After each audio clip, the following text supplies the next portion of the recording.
Road trip with आरएनएम in history TV 18 season 4 पे अगर आप हमारे साथ बने हुए हैं अभी तक तो आपको समझ आ गया होगा कि हम महात्मा गांधी के बहुत बड़े फैन हैं, बहुत बड़े चाहत हैं। तो हम जहाँ भी जाते हैं गुजरात में, अगर महात्मा गांधी की लाइफ से कोई भी चीज़ जुड़ी हुई है तो हम ज़रूर वहाँ पर आते हैं। जी हाँ, तो 1869 में बापू का जन्म हुआ था पोरबंदर में, लेकिन उनकी जो स्कूलिंग थी वो यहाँ हुई थी इस स्कूल में। इसका नाम था एल्फ्रेड हाई स्कूल और काठियावाड़ हाई स्कूल भी था एक टाइम पर। 1853 में यह स्कूल शुरू हुआ था और बापू ने जो अपनी इनिशियल स्कूलिंग करी थी 1887 में मैट्रिकुलेशन करने से पहले वो यहीं करी थी। तो बहुत ही खूबसूरत जगह है, खुला एटमॉस्फेयर है, हरियाली है। तो एक समझ सकते हैं आप कि कैसे एक खुले दिमाग से, एक broad understanding of the world, एक समझ दुनिया की उनकी पढ़ाई से यंग एज से उनके अंदर कैसे एस्टैब्लिश की गई। इनफैक्ट जब आप वो मूवी देखेंगे जो बनी थी गांधी, तो उसमें आप देखेंगे, उसमें मूवी जो डिपिक्ट किया कि जो महात्मा गांधी थे ना, उनको ऑलवेज थोड़ा नटखट सा कैरेक्टर था। वो छेड़खानी करते थे, हंसते रहते थे। तो मैं तो बहुत क्यूरियस हूँ ये देखने के लिए कि जब बचपन में, हमारे लिए मुश्किल है थोड़ा सोचना कि महात्मा गांधी भी एक टाइम पे छोटे से नटखट बच्चे हुआ करते थे, पर थे। तो यहाँ पे उनके साथ क्या मेमोरीज जुड़ी हुई है और कैसे जब बचपन में क्या मजे लेते थे वो। हाँ, तो आइए चल के देखते हैं अगर ऐसी इन्फॉर्मेशन हमें मिल पाए। लेकिन ये जरूर याद रखिए कि महात्मा गांधी का महत्व आज इंडिपेंडेंस से ज्यादा है, क्योंकि आज इस देश को उनके सोच की, उनके विचार की, उनके जो प्रोग्रेसिव आउटलुक था, नेशन बिल्डिंग का जो उनका आइडिया था, प्यार से एक दूसरे के साथ रहने का जो आइडिया था, उसकी बहुत ज्यादा जरूरत है। तो अंदर चलते हैं और कहानी देखते हैं और क्या है। सर, आप शक्ल से तो राक्षस लगते हो बड़े विद्वान और अकलमंद। हाँ, राक्षस हमेशा विद्वान भी होते हैं, ऐसी बात नहीं है।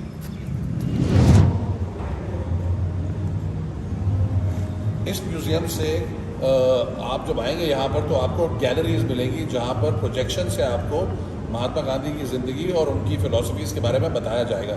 तो 1 to 18 जो गैलरी है वो उनकी ज़िंदगी के बारे में है। लेकिन जब आप एंटर करेंगे तो आप इस एरिया में आएंगे जहाँ बापू सामने बैठे हैं और उनके सामने बच्चे, क्योंकि वो मानते थे कि प्रार्थना और ध्यान से अगर जो काम शुरू किया जाए उसका फल भी कॉन्सिक्वेंटली अच्छा रहता है। तो ये उनकी सोच थी और आज भी वो है। और ये उनकी सोच कई चीज़ों पर इतनी सिंपल, इतनी बेसिक थी जिस पे अगर हम अमल करें तो ज़िंदगी काफ़ी इम्प्रूव हो सकती है। और आप देखेंगे पूरे ये हॉल पे जो है लंबे लंबे जो है होमस्पन खादी के पैनल्स हैं और उन पे बापू के कोट्स और विचार सारे लिखे गए हैं। तो एक जो मेरा बहुत फेवरेट है वो इस तरफ है, वो कहता है मेरा जीवन ही मेरा संदेश है। तो बापू का संदेश था शांति, पीस, लव फॉर एवरीबॉडी। आप जैसे ही द्वार के अंदर आते हैं आपके अंदर बिल्कुल वो भावना आती है शांति की और प्यार की। यहाँ लिखा है कि मैं दुनिया को कुछ सिखा नहीं सकता, सत्य और अहिंसा बहुत ज़्यादा पुरानी चीज़ें हैं जो हम सब जानते हैं कि दिल में कि ये सही चीज़ है, ये अच्छी बात है। तो अगर हम सिर्फ सत्य और अहिंसा का प्रैक्टिस भी कर सकें, उसी से हमारी ज़िंदगी, हमारी फैमिली की ज़िंदगी, हमारा देश, ये सब तरक्की कर सकते हैं और बेनिफिट कर सकते हैं। बस इन 2 चीज़ों से कोशिश करिए, एक हफ्ते तक सिर्फ सच बोल के देखिए और नॉन वायलेंस प्रैक्टिस कीजिए। मतलब दोस्त जितने भी इरिटेटिंग हो, देखा ऐसे होते हैं, बुरे लोग होते हैं। ध्यान दे, बापू कुछ बोल रहे। इस म्यूजियम में आके जो खास चीजें हैं वो ये है कि एकदम शांति है यहाँ पर। दूसरी चीज, बहुत खूबसूरती से राजकोट महानगर पालिका ने इसे मेंटेन करा हुआ और बनाया हुआ है। और तीसरी चीज बहुत इंपॉर्टेंट, जो RMC है यानी कि राजकोट म्यूनिसिपल कॉर्पोरेशन, उन्होंने बहुत ध्यान दिया है कि आपको इन्फॉर्मेशन बड़ी सिस्टमैटिकली मिले। तो ये क्रोनोलॉजी है उनके मैट्रिकुलेशन ईयर्स तक, पढ़ाई के सालों तक जब तक वो यहाँ पर थे। और ये सारी इन्फॉर्मेशन आपको ऐसे इंटरैक्टिव डिस्प्लेज पे मिल जाएगी जो कि टच सेंसिटिव हैं। बहुत इंटरेस्टिंग पीसेस ऑफ इंफॉर्मेशन है बापू के लाइफ में। फॉर एग्जांपल यहाँ पे एक छोटा सा इन्होंने इन्फॉर्मेशन दिया है कि बहुत छोटी उम्र पे उन्होंने थोड़े से पैसे अपने स्टाफ के पॉकेट मनी से चुरा लिए थे सिगरेट पीने के लिए, और फिर वो छोड़ दी थी उन्होंने प्रैक्टिस। फिर उन्होंने थोड़ा सोना चोरी कर लिया था अपने भाई से, पर वो भी उनको बहुत बुरा लगा तो उन्होंने अपने पिताजी को बता दिया। तो ये सारी इन्फॉर्मेशन बहुत ब्यूटीफुल है। और आगे भी जो इन्फॉर्मेशन है कि बताते हैं कि बापू भी जो थे the end of the day human थे और सब की तरह उन्होंने भी गलतियाँ की, लेकिन उनकी महानता ये थी कि उन्होंने गलतियों को उनसे सीखा, उनको सुधारा और फिर वो आत्मा से महात्मा बन गए। जब उनके पिताजी बीमार थे जब उनके दोस्त आए और उन्होंने खूब सारी बातचीत करी उनके साथ और उन्होंने सुनते अपने दोस्त पिताजी के दोस्तों की बातों को सुनकर सारे धर्मों के लिए एक टॉलरेंस, एक इज्जत उनके दिमाग में, दिल में पैदा हुई।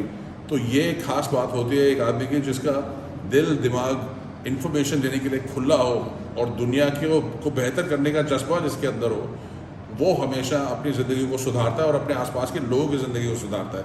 अभी कुछ बोलना है आपने? हाँ ठीक है, चलिए आपको आगे दिखाते हैं। महात्मा गांधी अपना सोच और अपने विचार को छोड़ते नहीं थे, चाहे उसको उसके लिए जेल भी जाना पड़े।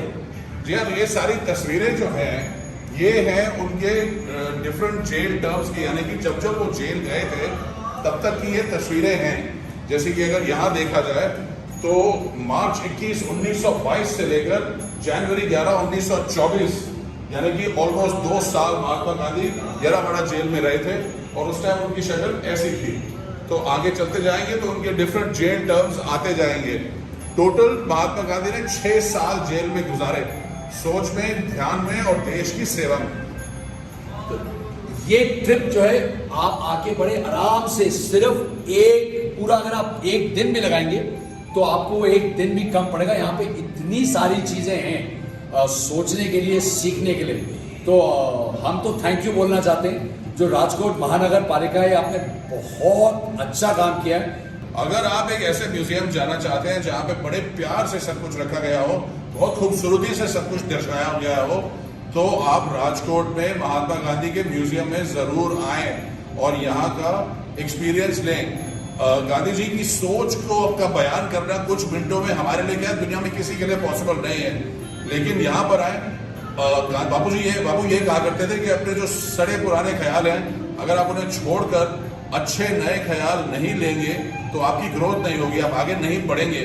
तो इस बारे में ज़रूर सोचिएगा कि आपके कौन से ख्याल ऐसे हैं जो शायद आज की डेट में तुक नहीं रखते या किसी का नुकसान पहुंचाते हैं, उनको आपने अपनी ज़िंदगी से हटाया, और अगर हटाया तो उसकी जगह कौन से ज़्यादा भले विचार आप लेके आए जो आपका, आपके परिवार का, आपके समाज का और आपके देश का भला करें। गांधी जी एक और बड़ी पावरफुल चीज में बिलीव करते थे, हाँ, जो प्रेरणा और शांति।